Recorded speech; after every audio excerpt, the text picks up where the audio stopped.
सदाशिवसमारम्भां शङ्कराचार्यमध्यमाम् अस्मदाचार्यपर्यन्तां वन्दे गुरुपरम्परां वन्दे गुरुपरम्परां। મહત્વનો ટેકનિકલ મુદ્દો ચર્ચાઈ રહ્યો છે કે બ્રહ્મ જ્ઞાન કેવી રીતે થાય છે, ઈતર જ્ઞાન અને બ્રહ્મ જ્ઞાન વચ્ચે તફાવત શું છે. તો અહીંયા સમજાવવામાં આવ્યું કે ઈતર જ્ઞાનમાં વિષય વિષયી ભેદ છે, અર્થાત હું અન્ય કોઈ વસ્તુનું જ્ઞાન પ્રાપ્ત કરું છું, જ્યારે આત્મજ્ઞાનમાં વિષય વિષયી ભેદ નથી, હું મારું જ જ્ઞાન પ્રાપ્ત કરું છું. માટે વિષય તરીકે પણ હું જ છું અને જાણનારો જ્ઞાતા પણ હું જ છું. એટલે જ્ઞેય અને જ્ઞાતા બંને એક જ છે, બંને વચ્ચે ભેદ નથી.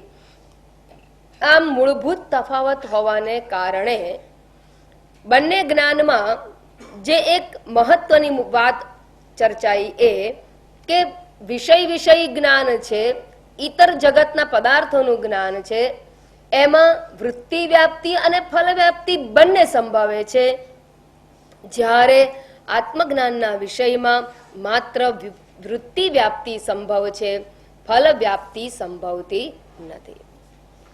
અર્થાત શું એટલે થોડીક બંને વચ્ચેની કમ્પેરિઝન કરી લઈએ તો કે વૃત્તિ જ્ઞાન જે છે એટલે કોઈ પણ વસ્તુનું જ્ઞાન જો થવું હોય એટલે કરવું હોય, જ્ઞાન પ્રાપ્ત કરવું હોય તો એક વસ્તુ મહત્વની છે કે પ્રમાણ જરૂરી છે. બંને જ્ઞાન પ્રમાણજન્ય છે. વિષયનું જ્ઞાન પણ પ્રમાણજન્ય છે, જગતનું જ્ઞાન પણ પ્રમાણથી થાય. સાધન, જ્ઞાનનું સાધન, પ્રમાણ એટલે જ્ઞાન પ્રાપ્તિનું સાધન. જેમ કે રૂપનું જ્ઞાન પ્રાપ્ત કરવા માટે આંખ સાધન છે, શબ્દના જ્ઞાન માટે કાન સાધન છે, ગંધના જ્ઞાન માટે નાક સાધન છે, સ્વાદના જ્ઞાન માટે જીહ્વા સાધન છે, આમ ઠંડુ ગરમ જાણવા માટે ત્વચા સાધન છે. આમ દરેક વિષયના જ્ઞાન માટે જે સાધન હોય એને પ્રમાણ કહેવામાં આવે. તો જગતના પદાર્થોના જ્ઞાન માટે પ્રમાણ જરૂરી છે, એ જ પ્રમાણે આત્મજ્ઞાન માટે પણ પ્રમાણ જરૂરી છે, જ્ઞાનનું સાધન જરૂરી છે. એટલે કે બંને પ્રમાણજન્ય. પણ આત્મજ્ઞાન માટે કયું પ્રમાણ જરૂરી છે અને જગત માટે કયું જ્ઞાન પ્રમાણ જરૂરી છે? તો કે જગત વિષય જ્ઞાન માટે પ્રત્યક્ષ, ઉપમાન, અનુમાન, અર્થાપત્તિ, અનુપલબ્ધિ આવા 5 પ્રમાણો છે. જ્યારે આત્મતત્વના જ્ઞાન માટે શબ્દ પ્રમાણ છે. શબ્દમાં પણ મહાવાક્ય, શબ્દ એટલે મહાવાક્યના ઉપદેશનું શ્રવણ કરવું આવશ્યક છે. શબ્દ પ્રમાણ એટલે સમગ્ર વેદને શબ્દ પ્રમાણ કહેવામાં આવે છે. પણ સમગ્ર વેદ વાક્યો પરમાત્માનું જ્ઞાન નથી કરાવતા, માત્ર મહાવાક્યનો જે ઉપદેશ છે એ જ અહીંયા પ્રમાણ બને છે. તો આત્મજ્ઞાન માટે મહાવાક્ય રૂપી શબ્દ પ્રમાણ એ પ્રમાણ છે અને ઈતર જ્ઞાન માટે અન્ય પ્રમાણ છે. પણ બંને પ્રકારનું જ્ઞાન પ્રમાણથી જ થાય, એક વાત. બીજું, કોઈ પણ પ્રકારનું જ્ઞાન મનથી જ થાય. અનાત્મ વિષયક જ્ઞાન હોય, જગતનું જ્ઞાન હોય, એ પણ મનથી જ થાય, એટલે કે મનોવૃત્તિથી જ થાય. અને પરમાત્માનું જ્ઞાન પણ મનોવૃત્તિથી જ થાય. બંને જ્ઞાન માટે મન આવશ્યક છે. જે વિષયનું જ્ઞાન જોઈએ એ વિષયની વૃત્તિ આવશ્યક છે. ગુલાબનું જ્ઞાન જોઈતું હોય તો ગુલાબ આકારની વૃત્તિ મનમાં ઉત્પન્ન થવી જોઈએ. મચ્છર એમ કહો એની સાથે તમારા મનમાં મચ્છર આકારની વૃત્તિ જન્મે તો તમે ડોકું હલાવો કે આ મચ્છરને જાણું છું. જો મચ્છર આકારની વૃત્તિ ઉત્પન્ન ના થાય તો આમ ભવા આમ થઈ જાય કે આ શું વાત કરે છે. કેમ? કારણ કે એ આકારની વૃત્તિ ઉત્પન્ન થતી નથી. સ્વામી દયાનંદજી હંમેશા એક ફેમસ એક્ઝામ્પલ, ગગગો ગાય, ગગગો ગાય એટલે શું? એટલે પછી આપણે આમ થઈ જઈએ. કેમ? કારણ કે આકારની વૃત્તિ ઉત્પન્ન થતી નથી. પણ હું કહું પેંડા, જલેબી, બાસુદી, ભજીયા, લાડુ, બટાકા વડા, ખમણ, હા, એકેમાં તમારા ભવા ઊંચા ના થયા, પણ બધામાં તો આમ મજા આવી ગઈ સાંભળવા. ઓલ નોન ઓબ્જેક્ટ, અર્થાત તમારા મનમાં જે તે વિષયની વૃત્તિ છે એ આકાર લે છે. વૃત્તિ આકાર લે ત્યાં અજ્ઞાન નથી રહેતું, ત્યાં જ્ઞાન છે, માટે પ્રશ્ન નથી, જ્ઞાન છે ત્યાં આનંદ છે. પણ જ્યારે વસ્તુ અજ્ઞાત હોય, અપરિચિત હોય અને એના વિશેની વૃત્તિ ઉત્પન્ન ના થાય તો એ વિશેનું જ્ઞાન થતું નથી. એટલે જ્ઞાન થવા માટે જે તે વિષયના આકારની વૃત્તિ અનિવાર્ય છે. તો જગતના વિષયના જ્ઞાન માટે એ વિષયની વૃત્તિ અનિવાર્ય છે. એ જ પ્રમાણે પરમાત્માના જ્ઞાન માટે પણ આત્મવિષયક આત્માકાર વૃત્તિની અનિવાર્યતા છે. બ્રહ્મને જાણવા માટે બ્રહ્માકાર વૃત્તિ જોઈએ. પણ બંને પ્રકારની વૃત્તિમાં ભેદ છે. એક સખંડાકાર વૃત્તિ છે અને એક અખંડાકાર વૃત્તિ છે. કેમ? કારણ કે વિષય, ધારો કે ફૂલ છે એ ખંડવાળો છે. ખંડ એટલે અવયવ વાળો છે. એને વિભાજન છે, એને પાંખડીઓ છે, એને ડાળી છે, એને પાંદડા છે, તો ખંડવાળો છે.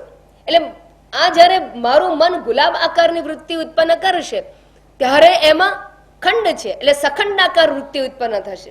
પણ પરમાત્મા નિરવયવ, અનંગ, નિરાકાર, ખંડ રહિત, ભેદ રહિત, અને માટે પરમાત્માનો વિચાર કરીશું ત્યારે અખંડાકાર વૃત્તિ ઉત્પન્ન થાય છે. કારણ કે વિષય અખંડ છે. માટે જગતના વિષય, અનાત્મ વિષય કેવો છે? સખંડ છે.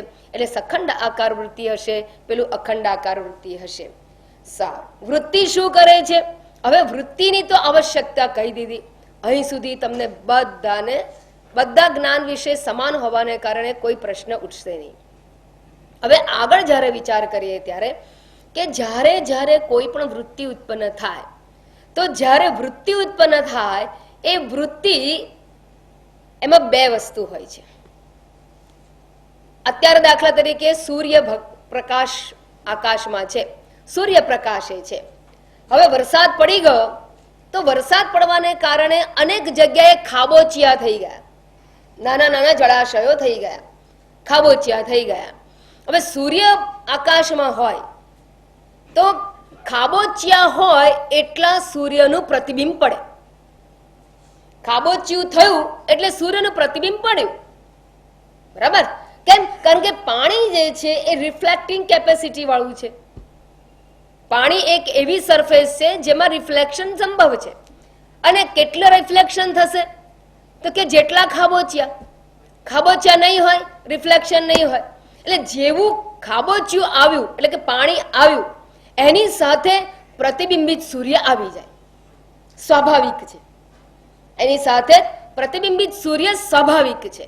અર્થાત ખાબોચિયું ઉત્પન્ન થયું, ખાલી વરસાદ પડે છે, પાણી આવે છે તો પાણી, પણ જેવું પાણી આવતાની સાથે પ્રતિબિંબિત સૂર્ય સહજ આવી જાય છે. બરાબર? એ સહજપણે આવી જાય. એ પ્રમાણે મનોવૃત્તિ જે છે ને એ પણ રિફ્લેક્ટિંગ કેપેસિટી વાળી છે. અંતઃકરણ વૃત્તિ છે એ વૃત્તિ ખાબોચિયાના પાણી જેવી છે. પણ જેવું ખાબોચિયામાં પાણી આવ્યું અને સૂર્ય છે એનું પ્રતિબિંબ પડી જાય છે, એમ વૃત્તિ ઉત્પન્ન થતાની સાથે વૃત્તિગત ચૈતન્ય એટલે ચૈતન્યનું પ્રતિબિંબ, એને વૃત્તિગત ચૈતન્ય એટલે ચૈતન્યનું પ્રતિબિંબ, ચિદાભાસ એ વૃત્તિની સાથે હોય જ. જેમ દર્પણ હોય, મેન્યુફેક્ચર કરે, 1000 દર્પણ હોય તો 1000 અરીસાની અંદર 1000 પ્રતિબિંબ હોય જ. દર્પણ છે એટલે પ્રતિબિંબ છે જ. તમે ભલે બાથરૂમમાં નથી તો એ મિરરની અંદર તમારી વોલનું રિફ્લેક્શન હશે, પણ રિફ્લેક્શન તો હોય જ. Mirror means with reflection. બસ એ જ પ્રમાણે વૃત્તિ એટલે વિથ ચિદાભાસ. કાયમ જ વૃત્તિ એટલે ચિદાભાસ સાથેની. અને આવું હોવાને કારણે જ્યારે વૃત્તિ કોઈ પણ ઉત્પન્ન થાય એમાં બે ઘટક રહેલા છે. હવે આ બે ઘટક છે માટે બંનેનું જુદું જુદું કાર્ય છે. શું કાર્ય છે? તો કે વૃત્તિ જે છે, વૃત્તિ પોર્શન, વૃત્તિની અંદર વૃત્તિ વત્તા ચિદાભાસ બે છે. એમાં વૃત્તિનો જે પોર્શન છે શું કરે છે કે વિષયના અજ્ઞાનનું નિવારણ કરે છે. ગુલામાકાર વૃત્તિ થઈ એટલે રજનીગંધા આકારની વૃત્તિ ગઈ, બાકીની ઈતર વૃત્તિઓ ગઈ. ઈતર વૃત્તિઓનો નિષેધ કરીને અનેક પદાર્થો અહીંયા પડ્યા છે, એમાંથી માત્ર અને માત્ર ગુલાબ આકારની વૃત્તિ ઉત્પન્ન થવાથી ગુલાબનું જ્ઞાન થાય છે. ઈતર વૃત્તિઓ નથી. અને ગુલાબનું વૃત્તિ છે, માટે ગુલાબનું જ્ઞાન માટે ગુલાબની વૃત્તિ જોઈએ. અને એ વૃત્તિ શું કરે છે? ગુલાબ એટલે કે આ પદાર્થ વિષયક અજ્ઞાનનું નિવારણ કરે છે. એટલે વૃત્તિથી શું થાય છે? જે તે વિષયક આવરક જે અજ્ઞાન છે, વિષયને આવૃત એટલે ખબર નહોતી પહેલા શું છે, વૃત્તિ ઉત્પન્ન થતાની સાથે એ વૃત્તિ એ વિષયના અજ્ઞાનને દૂર કરે છે. વૃત્તિ માત્ર જે તે વિષયના અજ્ઞાનને દૂર કરે. મચ્છર આકારની વૃત્તિ મચ્છરના અજ્ઞાનને દૂર કરે. ગુલાબ આકારની વૃત્તિ ગુલાબના અજ્ઞાનને દૂર કરે. ટેબલ આકારની વૃત્તિ ટેબલના અજ્ઞાનને દૂર કરે. અને હું આટલું બધું કહી રહી છું ત્યાં સુધી તમને ખબર નથી કેટલા વાગ્યા અને કેટલા વાગ્યા ખબર નથી, પણ તમે હમણાં જોઈ લો તો શું થયું? એ સમય આકારની વૃત્તિ થઈ. અને એ વૃત્તિ શું કરે છે? એ સમયના અજ્ઞાનને દૂર કરે છે. અને અત્યારે મને કેમ વાંધો નહીં કે હજી તો શરૂઆત છે. તમારી ધીરજ ખૂટી નથી, તમે શાંતિથી બેઠા છો, ભલે ઘડિયાળ જુઓ, પણ એ તમારા સમય વિષયક અજ્ઞાનનું નિવારણ કરે છે. તો અજ્ઞાનનું નિવારણ કોનાથી થયું? વૃત્તિ રૂપી ઘટક દ્વારા. અને જે તે વૃત્તિ હોય એ જ વિષયનું અજ્ઞાન દૂર થાય. તમે જે ક્ષણે ઘડિયાળ જોયું એ સમયે ઘડિયાળ એટલે કે સમયના અજ્ઞાનનું જ નિવારણ થયું.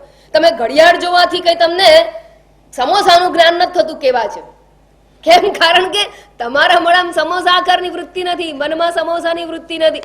મનમાં જે તે વિષયની વૃત્તિ હોય એ વિષયક અજ્ઞાનનું નિવારણ થાય.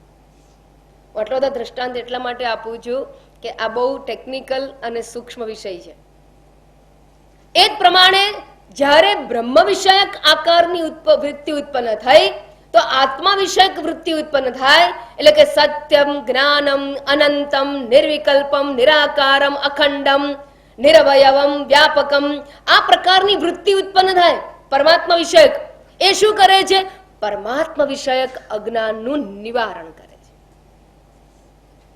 તો જેમ ગુલાબના જ્ઞાનમાં, સમયના જ્ઞાનમાં વૃત્તિ ઉત્પન્ન થયેલી હોય એ તે વિષય જે તે વિષયનું અજ્ઞાન દૂર કરે, એ જ પ્રમાણે પરમાત્મા વિષયક વૃત્તિ પરમાત્મા વિષયક અજ્ઞાનનું નિવારણ કરે છે.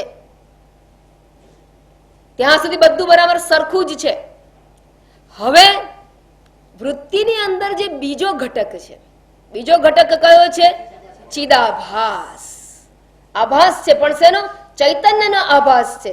હવે ચિદાભાસ શું કરે છે? પેલું તો અજ્ઞાન નિવારણ માત્ર થયું, પણ વસ્તુ શું છે એ જાણવાનું બાકી રહે છે. ખાલી અજ્ઞાનનું નિવારણ થયું.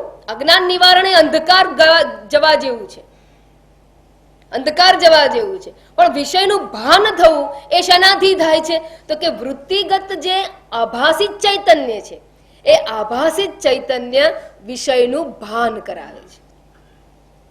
વૃત્તિની અંદર બંને વસ્તુ રહેલી છે, વૃત્તિ અને ચિદાભાસ. ચિદાભાસ દ્વારા આ વિષયનું જ્ઞાન થાય છે, વિષય સ્ફુરિત થાય છે, જણાય છે, વિષયનું જ્ઞાન થાય છે. વૃત્તિ શું કરે છે?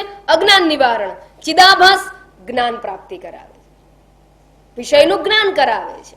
આમ બે, પણ બંને સાયમલ્ટેનિયસલી થાય છે, કારણ કે વૃત્તિમાં બંને રહેલું છે, બંને સાયમલ્ટેનિયસલી વ્યાપે છે. જ્યારે વૃત્તિ વ્યાપી જાય ત્યારે ચિદાભાસ પણ વ્યાપી જાય છે. ચિદાભાસ પણ વ્યાપીને રહે છે, પણ ચિદાભાસ વ્યાપીને રહે છે એ વિષયનું ભાન કરાવે. અને વૃત્તિ રૂપી જે ઘટક છે એ વિષયક અજ્ઞાનનું નિવારણ કરે છે. તો અજ્ઞાન નિવારણ અને વિષયનું જ્ઞાન બે વસ્તુ થાય છે એક સાથે. જેમ તમે અહીંયા આવો અને લાઈટ કરો એટલે શું થાય? અંધકાર દૂર થયા વગર વિષય નહીં જણાય. એટલે અંધકાર દૂર પણ થવો જોઈએ અને પદાર્થનું ભાન પણ થવું જોઈએ. બંને ને. અંધકાર દૂર થઈને કઈ જણાતું ના હોય તો તમને કહેશો કે હજી લાઈટ કરો, લાઈટ કરો, કઈ દેખાતું નથી.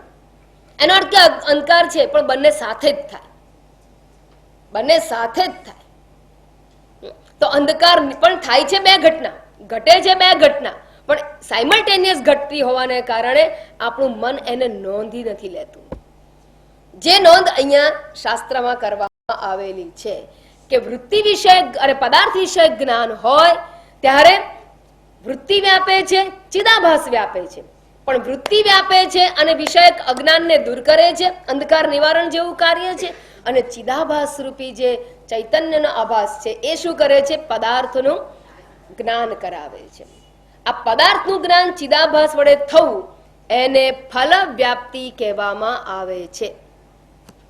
અને જ્યાં ફલ વ્યાપ્તિ છે, ચિદાભાસથી જ્ઞાન થાય છે, ત્યાં એ વિષય જ્ઞેય વિષય બને છે. એટલે વૃત્તિ વ્યાપ્તિ અને ચિદાભાસ બંને છે એટલે વિષય છે એ જ્ઞેય છે અને જ્ઞાતા. ચિદાભાસ એ જ્ઞાતા છે, એને જ્ઞાન પ્રાપ્ત થાય છે.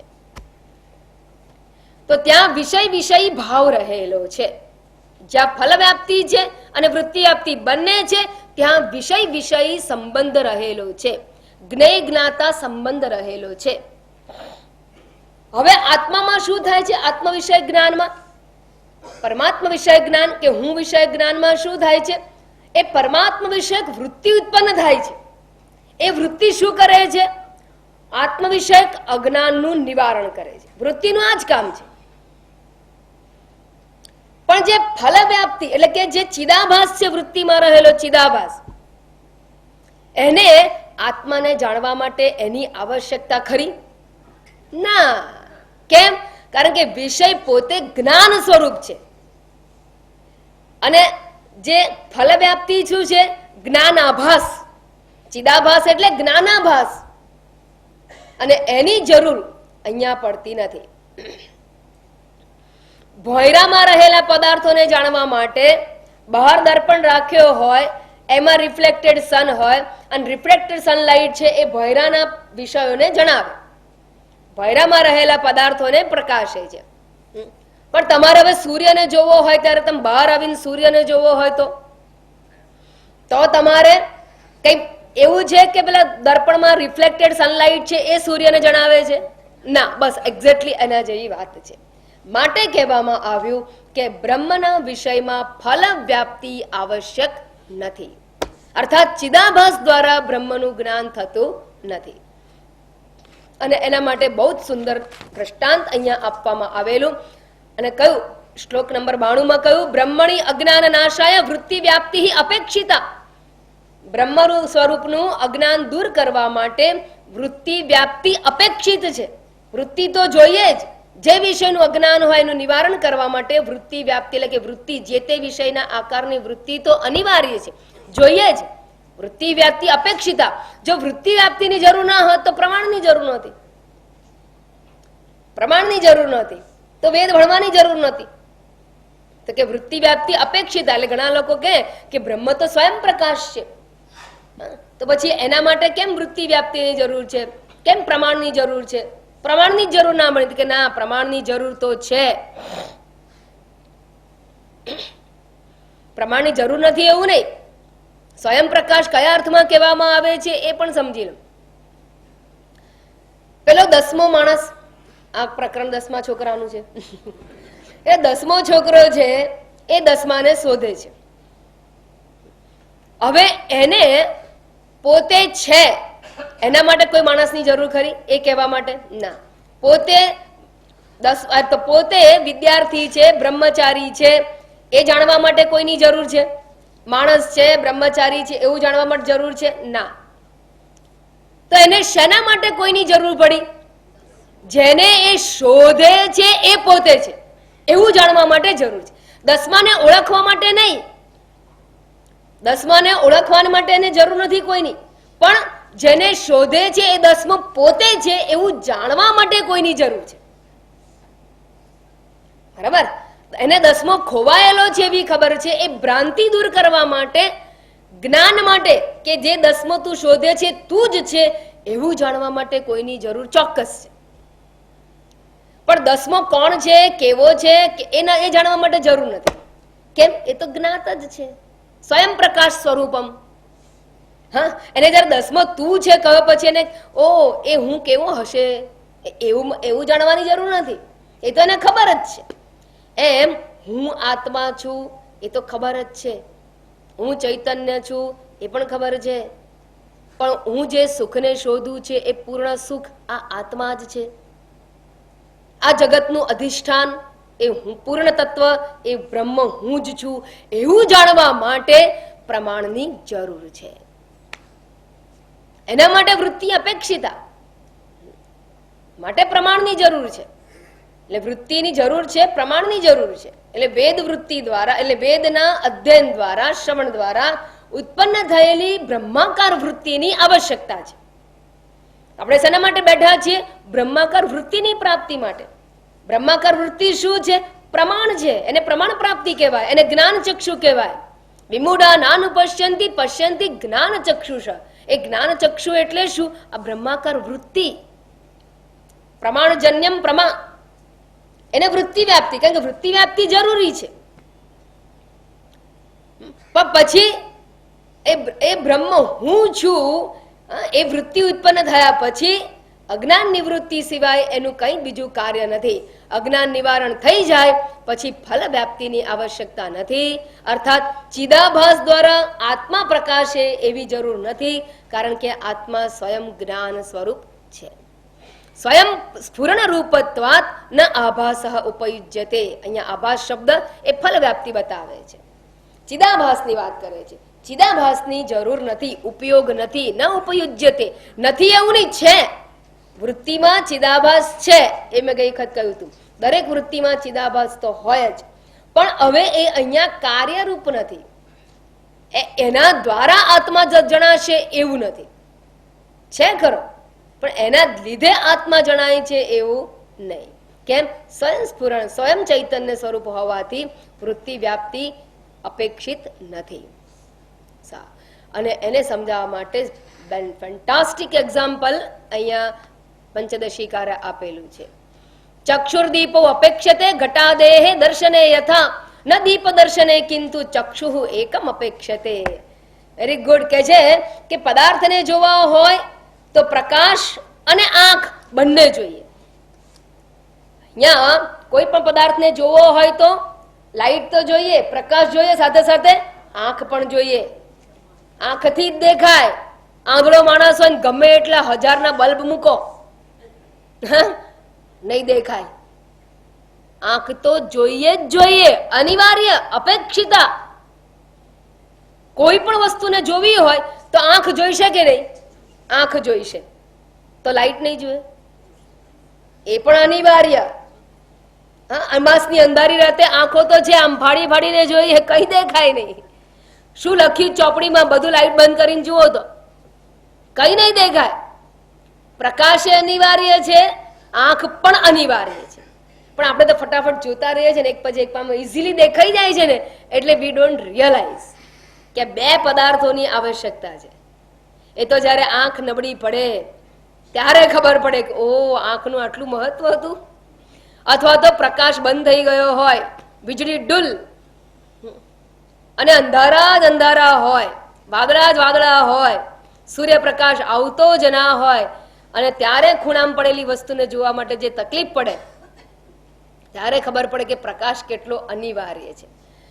તો કોઈ પણ વસ્તુના જ્ઞાન માટે આંખ અને પ્રકાશ, પછી પ્રકાશ કોઈ પણ ફોર્મમાં હોય, પછી એ સનલાઇટ હોય, ટ્યુબલાઇટ હોય કે લેમ્પ લાઇટ હોય, કોઈ પણ પ્રકારનો, કે કોઈ મશાલ લાઇટ હોય કે કેન્ડલ લાઇટ હોય,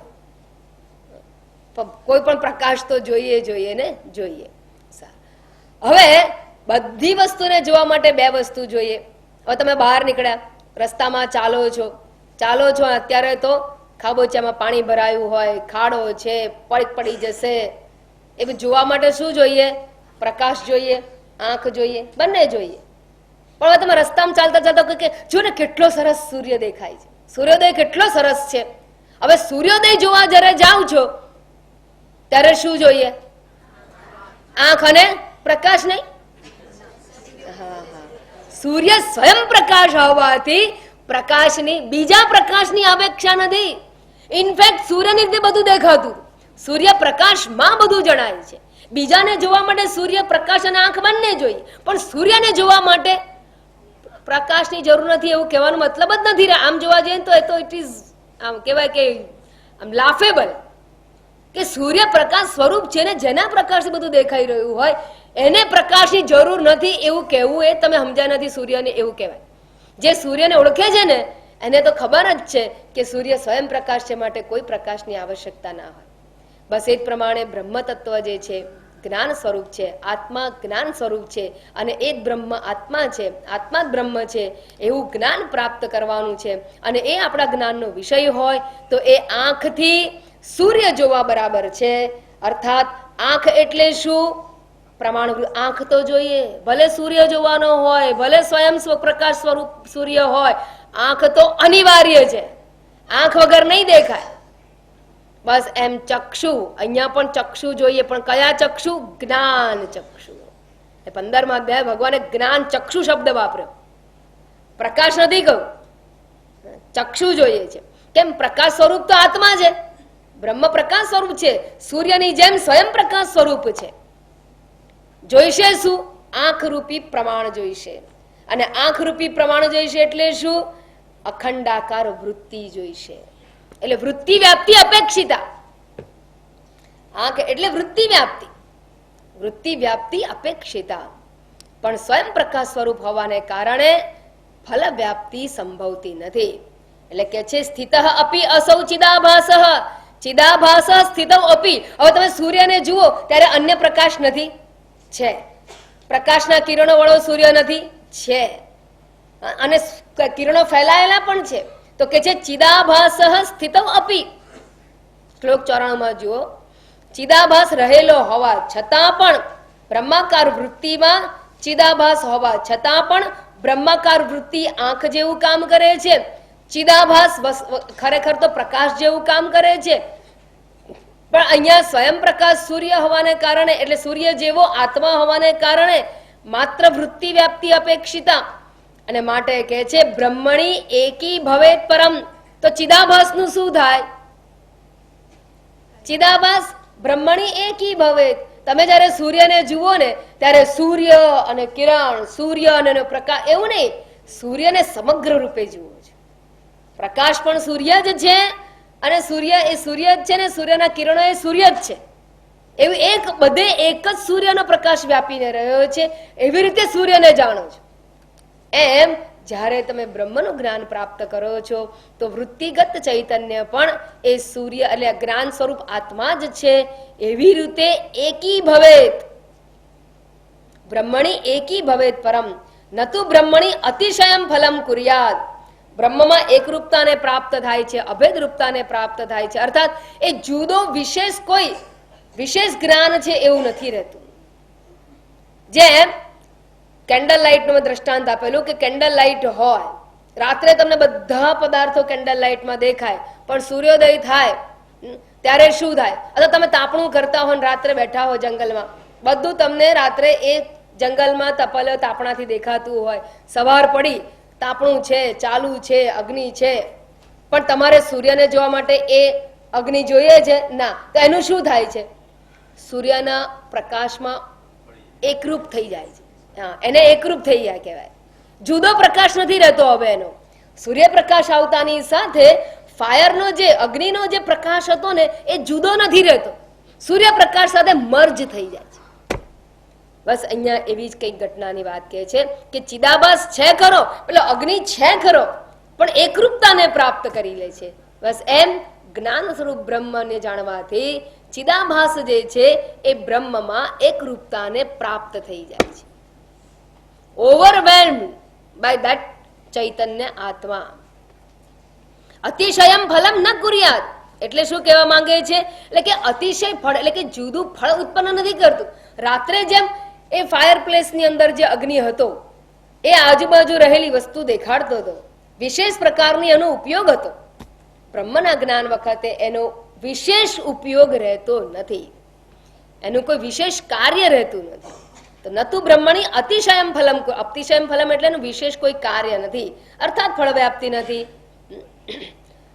ઘટાદિવત કુર્યાત. ઘટાદિવત એટલે ઘટ દર્શાવવા માટે જેમ ફલ વ્યાપ્તિની જરૂર છે એવી આત્મજ્ઞાનમાં નથી. આમ આત્મજ્ઞાન અને ઈતર જ્ઞાન વચ્ચેના તફાવતનું નિરૂપણ અહીંયા કરવામાં આવ્યું. પણ હવે એમ કે તમે ફલ વ્યાપ્તિ ને વૃત્તિ વ્યાપ્તિ છે એ શું તમારા ખિસ્સાની વાત લઈ આવ્યા?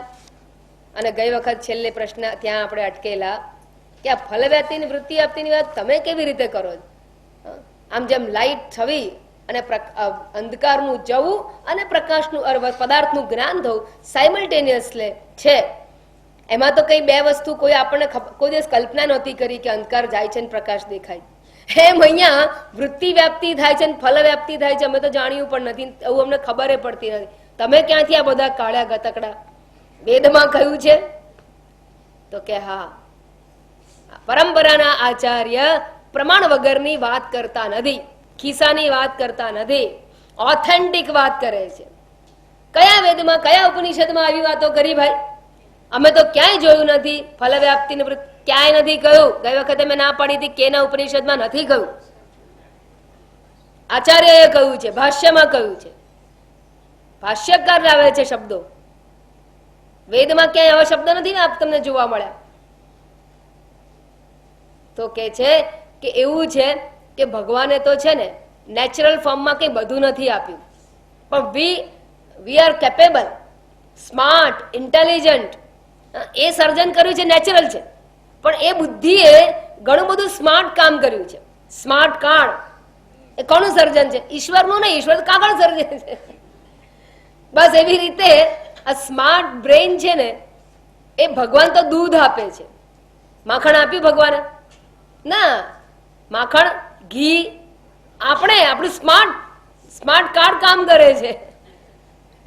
બસ એ રીતે ઉપનિષદોમાં દૂધની જેમ આ વાત કરેલી છે.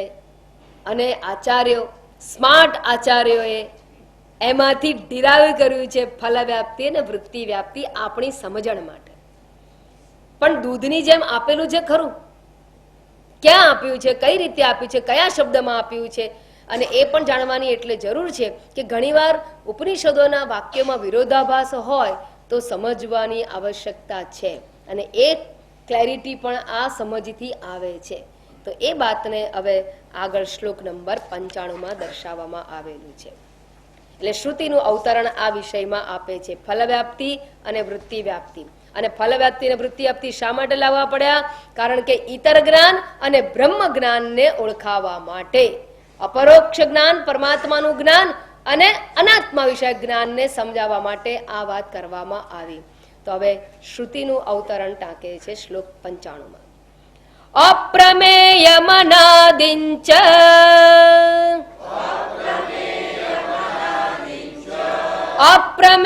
અપ્રમેયમનાદિંચ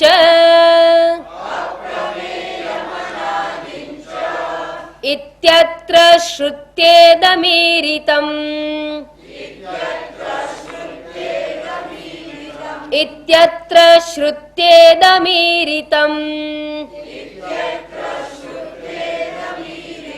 મનસૈવેદમાપ્તવ્યમ મનસૈવેદમાપ્તવ્યમ ઇતિ ધીવ્યાપ્યતા શ્રુતા ઇતિ ધીવ્યાપ્યતા શ્રુતા અપ્રમેયમનાદિંચ ઇત્યત્ર શ્રુત્યેદમીરિતમ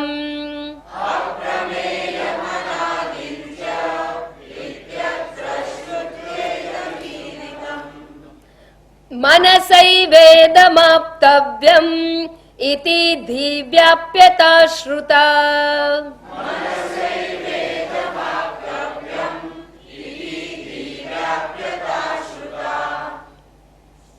શ્રુતિની અંદર એકની 1000 જગ્યાએ એવી વાતો કરવામાં આવેલી છે. પણ મેં કહું ને દૂધની જેમ છે, એટલે આપણે એને જોવું પડે, દૂધમાં માખણને સમજવું પડે. એમ અહીંયા પણ છે તો બે પ્રકારની શ્રુતિઓ તમને વારંવાર જોવા મળે. એક શ્રુતિ એવું કે છે મનસૈવાનું દ્રષ્ટવ્યમ. બૃહદારણ્યક શ્રુતિમાં લખ્યું છે મનસા એવ અનુદ્રષ્ટવ્યમ. આ આત્માને મન વડે જોવો જોઈએ, એટલે કે જાણવો જોઈએ. કઠોપનિષદ કે છે મનસૈવેદમ આપતવ્યમ. અહીંયા આપ્યું છે કઠોપનિષદનું નીચેની લાઈનમાં, મનસા એવ ઇદમ આપતવ્યમ. ઇદમ પરમાત્મનમ મનસા એવ આપતવ્યમ. મન વડે જ પ્રાપ્ત કરવા યોગ્ય છે, મનથી જ જણાય છે. આવું શ્રુતિમાં કહેવામાં આવ્યું. ત્યારે બીજી કેટલીક શ્રુતિ છે ટોટલી અપોઝિટ વાત કરે છે. કઈ શ્રુતિ? તૈતરીય શ્રુતિ. યતો વાચો નિવર્તન્તે અપ્રાપ્ય મનસા સહ. જ્યાંથી મન વાણી પાછા ફરે છે. યતો વાચો નિવર્તન્તે, જ્યાંથી વાણી પાછી ફરે છે અને મન વડે પણ પ્રાપ્ત થાય તેવું નથી. અપ્રાપ્ય મનસા સહ, મન વડે પણ પ્રાપ્ત થાય તેવું નથી આ પરમાત્મા તત્વ. ટોટલી અપોઝિટ વાત. એક કહે છે સીધું મનથી જ જણાય અને એક કહે છે મન વડે ના જણાય. અહીંયા મન વડે ના જણાય એ કહેવા માટે અપ્રમેયમ કહ્યું છે. પ્રમેય દ્વારા, પ્રમેય એટલે પ્રમાણ દ્વારા જે જ્ઞેય હોય એને પ્રમેય કહેવાય. પ્રમાણેન ગમ્ય તે પ્રમેયમ. જ્ઞેયમ, પ્રમેયમ એટલે જ્ઞેયમ. જે જ્ઞેય વિષય છે પ્રમાણ દ્વારા જણાય એને પ્રમેય કહેવાય. પ્રમેય એટલે જ્ઞેય, પણ આ કેવો જ્ઞેય? પ્રમાણ દ્વારા જણાય તેવું પ્રમેયમ. આંખ દ્વારા, આંખ રૂપી પ્રમાણ દ્વારા જણાતો આ પેન્સિલ રૂપી પદાર્થ છે એ પ્રમેય વિષય કહેવાય. એમ બધા જ પ્રમેય વિષય છે, પ્રમાણ દ્વારા જણાય. પણ પરમાત્મા તો કે અપ્રમેયમ. પરમાત્મા પ્રમાણથી જણાય નહીં, અપ્રમેય કહેવામાં આવે. તો વેદ પ્રમાણ, શ્રુતિ હિ પરમમ પ્રમાણમ, શ્રુતિ હિ પરમમ પ્રમાણમ કરો છો અને અહીંયા તો અપ્રમેય પરમાત્મા કહ્યું છે. એનો અર્થ કે પ્રમાણ દ્વારા ના જણાય. ન કેનાપી પ્રમાણે ન જ્ઞાયતે, કોઈ પણ પ્રમાણથી જણાય તેવો નથી, એને અપ્રમેય કહેવામાં આવે. અને આવું ક્યાં કહ્યું? અપ્રમેય મનાદિમ. અમૃત બિંદુ ઉપનિષદ અર્થાત બ્રહ્મ બિંદુ ઉપનિષદ ની અંદર આ વાત કરવામાં આવી છે 9મા શ્લોકમાં કે આત્મા અપ્રમેય છે. એટલું જ નહીં, કેના ઉપનિષદમાં કહ્યું? યન મનસા ન મનુતે, યન મનસા ન મનુતે, ક્લિયર વાત કરી છે. જે મન વડે જણાતો નથી, મન વડે જેનું જ્ઞાન સંભવતું નથી. યેન આહુર મનોમતમ તદેવ બ્રહ્મત્વમ વિદ્ધિ નેદમ યદિદમ ઉપાસતે. યન મનસા ન મનુતે યેન આહુહુ મનોમતમ, જેને જે મન વડે જણાય છે. મનોમતમ, મન છે એ આના વડે જણાય છે. જેના, જે મન વડે જણાતો નથી પણ જેનાથી મન જણાય છે. તદેવ બ્રહ્મત્વમ વિધિ, એને તું બ્રહ્મ જાણ. જેના દ્વારા આ મનોવૃત્તિ જ્ઞાત છે, જણાય છે, એને તું બ્રહ્મ જાણ. તો શાસ્ત્રમાં તો મનથી ના જણાય એવું વારંવાર કહ્યું. અને બીજા ઉપનિષદમાં શું કહું? મનસા એ વૈદમ આપતવ્યમ. તો શ્રુતિની અંદર જ આવું વિરોધાભાસ. બે મોઢાની વાત કરે છે. જે માણસ બે મોઢાની વાત કરતો હોય એનામાં વિશ્વાસ કેવી રીતે કરો? આમે બોલે ને આમે બોલે, એના વાક્યમાં વિશ્વાસ ના કરાય. કેમ? એ સત્ય હોય નહીં. જે બે વસ્તુ બોલે એ સાચું કેવી? સત્ય હંમેશા એક જ હોય. તો આત્મા મનથી જણાય છે કે નથી જણાતો? બેમાંથી એક જ હોય. કાં તો જણાતો હોય કાં તો ના જણાતો હોય. બે કેવી રીતે હોય? તો બે મોઢાની વાત થઈ. તો આ વેદ ભણવા જેવા છે. એ પ્રશ્નનું નિરાકરણ અહીંયા કરવામાં આવેલું છે. અને આ ફલ વ્યાપ્તિ ને વૃત્તિ વ્યાપ્તિ સમજાયો હોય તો જ આ કન્ફ્યુઝન દૂર થાય, બાકી ના થાય. થેન્ક ગોડ કે આપણને એવા કન્ફ્યુઝન થતા જ નથી. આપણે તો બધું શિરોમાન્ય. કેમ? માણસ મનન કરે તો કન્ફ્યુઝન દેખાય, તો પ્રશ્ન જણાય, તો બ્રહ્મસૂત્રની જરૂર પડે. અહીં તો બધું ઓયા થતું હોય. અહીંયા કઈ પ્રશ્ન જ નથી નડતા. કારણ કે મનન કરવાનો ટાઈમ ક્યાં છે? માંડ ભણવાનો ટાઈમ મળે. તે ભણાવે કોઈ, તે જાતે તો વાંચવાનો વિષય જ નથી નોવેલની જેમ.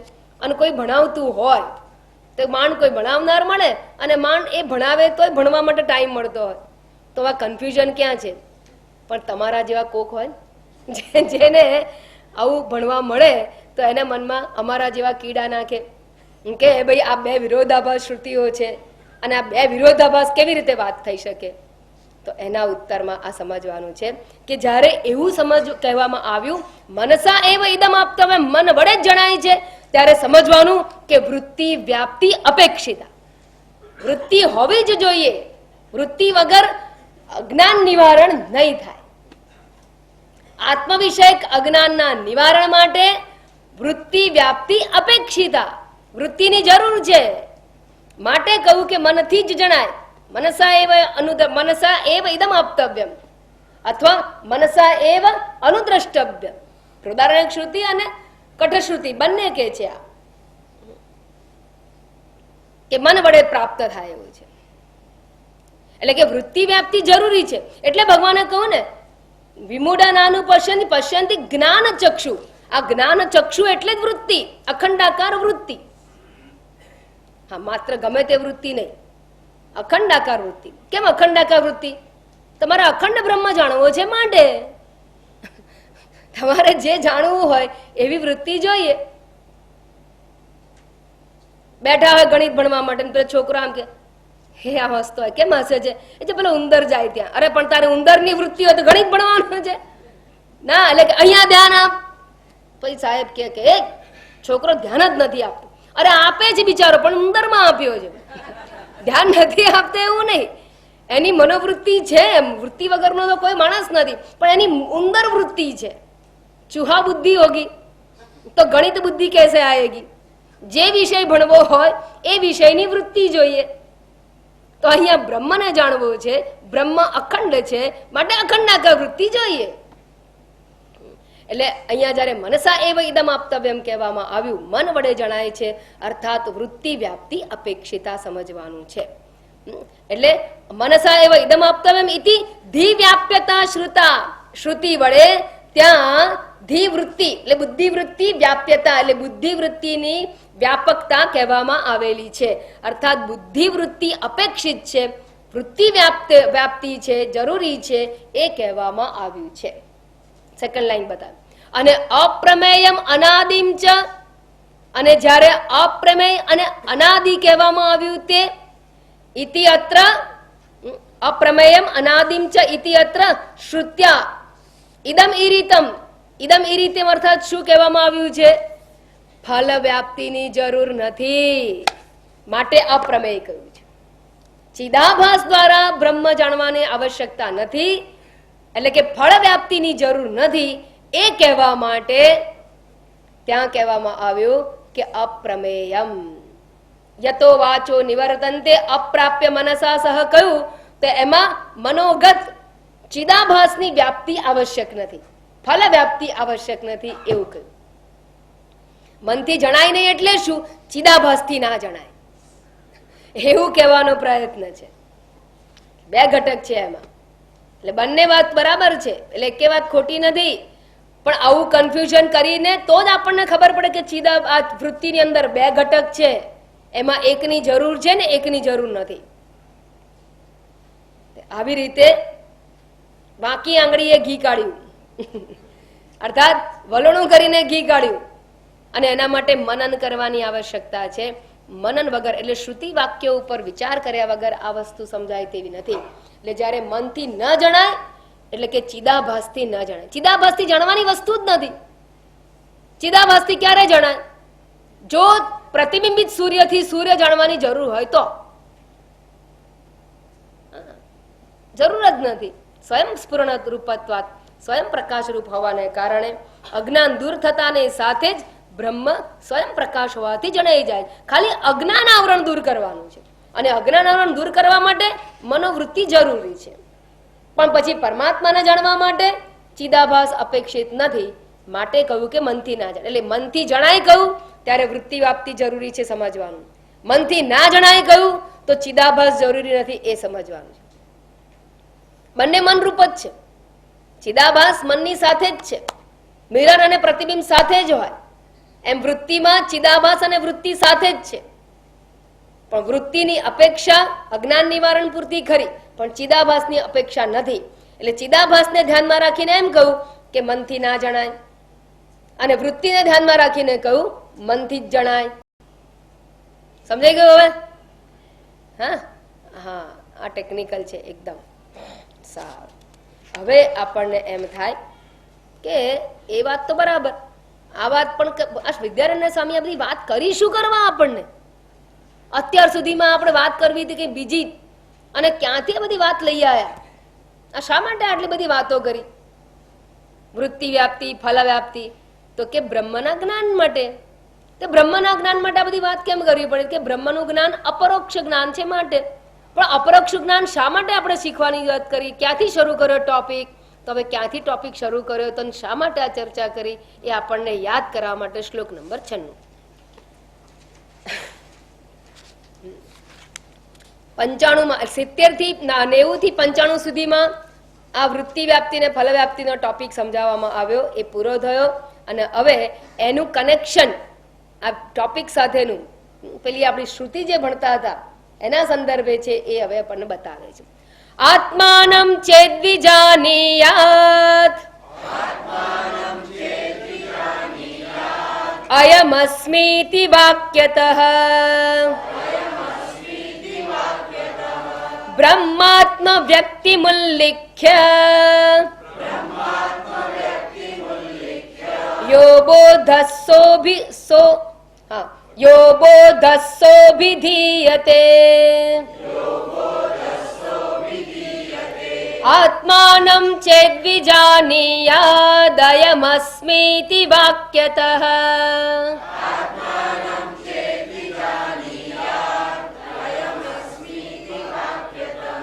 બ્રહ્માત્મ વ્યક્તિમુલ્લિખ્ય યો બોધસ્સોભિધીયતે.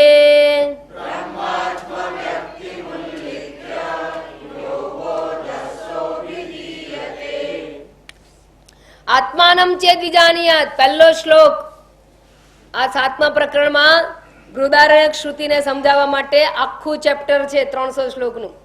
પહેલો શ્લોક શું હતો? આત્માનમ ચેદ્વિજાનીયાત અયમસ્મીતિ પુરુષઃ કિમિચ્છન કસ્ય કામાય શરીરમનુસંજ્વરેત. એમાં જે વાત કહેવામાં આવી હવે તમને યાદ છે એટલે સરસ. આત્માનમ ચેદ્વિજાનીયાત અયમ અસ્મીતિ વાક્યતઃ, આ વાક્યમાં આ વાક્યથી બ્રહ્માત્મ વ્યક્તિમુલ્લિખ્ય, બ્રહ્માત્મ વ્યક્તિમુલ્લિખ્ય અર્થાત શું? બ્રહ્મ એ જ આત્મા છે. જે બ્રહ્મની ચર્ચા ઉપનિષદોમાં કરવામાં આવી છે એ આ આત્મા જ છે. એ જગત કારણ બ્રહ્મ બીજું કોઈ નથી, આ આત્મા જ છે. એ પૂર્ણ સનાતન સત્ય આ આત્મા જ છે. તો બ્રહ્મ જ આત્મા છે. ઉલ્લિખ્ય એમ કહીને એટલે કે બ્રહ્મને હું રૂપે જણાવીને જે પરબ્રહ્મ પરમાત્મા કહ્યો છે એ જ અયમ આત્મા, એ જ આ પરમાત્મા, એ આત્મા જ છે એવું કહીને યહ બોધઃ જે જ્ઞાન કહેવામાં આવ્યું છે એ સહ અભિધીયતે સહ અપરોક્ષ જ્ઞાન એવ, એ આ અપરોક્ષ જ્ઞાનની જ વાત કહેવામાં આવી છે એમ કહેલું છે. ટૂંકમાં સહબોધ જે જ્ઞાનની વાત કરી છે, કયા જ્ઞાનની? અપરોક્ષ જ્ઞાન. અપરોક્ષ જ્ઞાનની આપણે ભૂમિકાઓ જોઈ હતી, જીવની ભૂમિકાઓ 7 જોઈ હતી જીવાત્માની, બરાબર. એમાં ત્રીજું પહેલું અજ્ઞાન, પછી આવરણ, પછી વિક્ષેપ, પછી પરોક્ષ જ્ઞાન, પછી અપરોક્ષ જ્ઞાન. અને એ અપરોક્ષ જ્ઞાનની ચર્ચા કરી રહ્યા છે. તો આત્મ સંદર્ભે જે અપરોક્ષ જ્ઞાનની ચર્ચા છે, સહબોધ યહ બોધ, અપરોક્ષ જ્ઞાન, જે અપરોક્ષ જ્ઞાનનું નિરૂપણ થયું છે તે અપરોક્ષ જ્ઞાનની વાત આ શ્રુતિમાં કહી છે, જે આપણે સમજવાનો પ્રયત્ન કરતા હતા આત્માનમ ચેદ્વિજાનીયાતથી. એમાં આ ક્યાં કહ્યું છે? તો કે છે બ્રહ્માત્મ વ્યક્તિમુલ્લિખ્ય, આ બ્રહ્મ જ આત્મા છે એવું કહ્યું ને, એમ કહીને અપરોક્ષ જ્ઞાનની જ વાત કરી છે. અયમ અસ્મિતિ પુરુષઃ, અયમ આત્મા પુરુષઃ અસ્મિ, પુરુષ એટલે પૂર્ણત્વાત પુરુષ, એ પૂર્ણ બ્રહ્મ એ જ આ આત્મા છે એમ કહીને એ અપરોક્ષ જ્ઞાનની જ વાત કરવામાં આવેલી છે. અન્ય કોઈ વિષય રૂપે નહીં, બ્રહ્મ બીજું કોઈ નથી, આપણો આત્મા જ છે એમ કહીને અપરોક્ષ આત્મા વિશે વાત કહેવાની હોવાથી અપરોક્ષ જ્ઞાનની જ વાતનું નિરૂપણ કરેલું છે. અને માટે અમે આત્મજ્ઞાન વિષયક અપરોક્ષ જ્ઞાન વિષયમાં આટલી ચર્ચા કરી એવું વિદ્યારણ્ય સ્વામીએ આપણને કહ્યું. પણ આપણને તો વાંધો જ નથી, કારણ કે આપણે તો જરૂર જ છે બધું સાંભળવાની. એટલે આપણને પ્રશ્ન નથી થતો કે તમે આ બધી વાતો કેમ કરો છો. સારું થયું કરી, નહીં તો આ તો ખબર જ ના પડે. પોતાના વિષયના જ્ઞાનમાં ફલ વ્યાપ્તિ નથી, વૃત્તિ વ્યાપ્તિ છે, એવી ખબર ક્યારે પડે? અને વાત પણ તમે જુઓ, કોઈને જાણવા માટે વૃત્તિ અને ચિદાભાસ બે જોઈએ, હું અને વૃત્તિ બે જોઈએ, પણ હું ને જાણવા માટે વૃત્તિ જ જોઈએ. હું અને વૃત્તિ બે જોઈએ તો હું જ જાણવાનું છે, એટલે હું તો છું જ, સ્વયં પ્રકાશ સ્વરૂપ છું. વૃત્તિ એવ અપેક્ષિતા. તો એમ કહીને અહીંયા એ ટોપિકની હવે પૂર્ણાહુતિ કરી. પણ હવે પ્રશ્ન એ જાગે છે, મહાવાક્યની વિચારણા અહીંયા પૂરી થઈ. 70 થી 96 શ્લોક સુધીમાં મહાવાક્યની વિચારણા કરવામાં આવી અને એ પૂરી થઈ. મહાવાક્ય દ્વારા અપરોક્ષ જ્ઞાન થાય છે એ વાત હતી ને. પરોક્ષ જ્ઞાન શેનાથી થાય? અવાંતર વાક્યથી. અવાંતર વાક્યથી પરોક્ષ જ્ઞાન. એક વાત પ્રશ્ન ત્યાં હતો કે બ્રહ્મનું પરોક્ષ અને અપરોક્ષ જ્ઞાન બે પ્રકારનું જ્ઞાન છે, તો બે પ્રકારના પ્રમાણ જોઈએ. તો કે નહીં, શબ્દ પ્રમાણથી બે પ્રકારના જ્ઞાન થાય. તો શબ્દ પ્રમાણથી બે પ્રકારના જ્ઞાન કેવી રીતે થાય? તો કે શબ્દ બે પ્રકારના છે, એક અવાંતર વાક્ય અને એક મહાવાક્ય. અવાંતર વાક્યથી પરોક્ષ જ્ઞાન થાય, મહાવાક્યથી અપરોક્ષ જ્ઞાન થાય. અને એ મહાવાક્યથી અપરોક્ષ જ્ઞાન કેવી રીતે થાય છે એની ચર્ચાઓ 70 થી 96 શ્લોક પર્યંતમાં પૂરી થઈ. હવે યાદ આવી ગયું બધું ને? તો વિહંગાવલોકન કરી લેજો નોટમાં, પુસ્તકમાં. એ ટોપિક અહીંયા પૂરો થાય છે. અને હું ટ્રાય કરીશ કે તમને લોકોને એની MP3 બનાવીને જેને જોઈતી હોય એને ફરી સાંભળવા માટે અવેલેબલ કરીશું. તો એ વાક્ય અહીંયા પૂરો થાય છે. પણ હવે પ્રશ્ન એ છે કે જ્ઞાન તો અમે પ્રાપ્ત કરી રહ્યા છે, તમને જ્ઞાન ખરેખર થયું કે નથી થયું? અમે આટલા વર્ષોથી સાંભળીએ છીએ તો અમને જ્ઞાન થયું છે કે નથી થયું? એવી શંકા કોઈને જાગે? તમને છે કે નહીં મને ખબર નથી. એવી શંકા છે કે નહીં? છે. તો અમને જ્ઞાન થયું કે નહીં? કેમ? તો કે અજ્ઞાન નિવારણ થઈ જવું જોઈએ. અને અજ્ઞાન નિવારણ શું કે છે? અહમ બ્રહ્માસ્મિ. તો અમે તો તમને આ જ્ઞાન આપ્યું, અને એ બ્રહ્મ વિષય જ્ઞાન, બ્રહ્મ કેવો છે, કોણ છે નથી ખબર, ખબર છે. એ જ આત્મા છે એવી નથી ખબર, ખબર છે. જ્ઞાન તો છે, તો પછી શંકા કેમ છે આવી? તમને જ્ઞાનનું ફળ જણાતું નથી. જ્ઞાન છે પણ જ્ઞાનનું જે ફળ થવું જોઈએ ને, મુક્તોહમ, આનંદોહમ, એના બદલે મિઝરેબલોહમ, દુઃખીહમ, ઇનકમ્પ્લીટોહમ, આવું બધું જયારે થાય, ઉદ્વેગવાનોહમ, એજિટેટેડ અહમ, ક્રોધી અહમ, આવું જયારે થાય ત્યારે આપણને શંકા જાગે કે આપણે આ બ્રહ્મ જ્ઞાન થયું છે કે નથી થયું? આમ તો બધી ખબર છે, પણ તેમ એટલે કે ફળ દેખાતું નથી. તો આવું કેમ છે? અથવા જ્ઞાન થયું છે કે નહીં? કે જ્ઞાન બરાબર નથી થયું, હજી જ્ઞાન લેવાનું બાકી છે કે શું? આવા પ્રશ્ન સ્વાભાવિક જન્મે છે. તો એ પ્રશ્નના નિરાકરણ માટેનો હવે એક મહત્વનો વેરી ફેન્ટાસ્ટિક ટોપિક શરૂ થાય. આ 7મું પ્રકરણ આખું ફેન્ટાસ્ટિક ટોપિકથી જ જોડેલું છે. સાચે જે આપણા મનમાં આવે, જેને ખરેખર મુમુક્ષા છે, જે ખરેખર જિજ્ઞાસુ છે, અને એને જે પ્રશ્નો સતાવે શ્રવણ કરતી વખતે કે જીવનના અનુભવો સાથે વિરોધ આવતો હોય અને જે પ્રશ્ન સતાવતો હોય એને એમ થાય કે મારું પરિશ્રમ એળે જાય છે. આ જ્ઞાન પ્રાપ્ત કરે છે, હજી જ્ઞાન તો થયું નથી, હજી અપરોક્ષ જ્ઞાન તો થયું નથી, એટલે કે ચમત્કાર કંઈક થવાનો બાકી છે, કંઈક ચમત્કાર થશે. તો વારંવાર તો કઈ ચમત્કાર તો થવાનો નથી. જ્ઞાન કોઈ એવો અનુભવ નથી. અનુભવ અને જ્ઞાનમાં વિરોધ છે, જુદી વસ્તુ છે. અનુભવમાં ત્રિપુટી છે, જ્ઞાન તો અભેદ તત્વનું જ્ઞાન છે. જ્ઞાન તો જ્ઞાન જ છે, વસ્તુતંત્રમ જ્ઞાનમ. એમાં પુરુષ તંત્રની આવશ્યકતા જ નથી. એટલે કોઈ વિશેષ પ્રકારના અનુભવ માણસને થાય એવા વિશેષ અનુભવની જરૂર નથી. આવું બધું કહેવામાં આવે તો કે ભાઈ તો જ્ઞાન તો અમને છે, પણ હું મુક્ત છું, હું અજન્મા છું, હું દેહાદી વ્યતિરિક્ત છું, એવું તો મને લાગતું જ નથી. એટલે શંકા જાગે છે કે જ્ઞાન બરાબર છે કે નહીં. તો અહીંયા આખો ટોપિક 97 થી 134 પર્યંત આ વિષયની ચર્ચા કરવામાં આવેલી છે કે જ્ઞાન છે. અહીંયા જ્ઞાન નથી એવું નહીં, જ્ઞાનમાં શંકા નહીં કરવાની પણ નહીં. જે સમજાય છો તમે, જે સમજાવવામાં આવ્યું છે, આટલા વર્ષોનું શ્રવણ છે એ જ છે.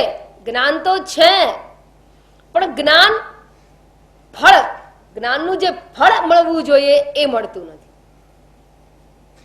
જ્ઞાન નથી એવું નહીં, જ્ઞાન તો છે, ઓલ આર જ્ઞાની બટ નોટ જીવન મુક્ત.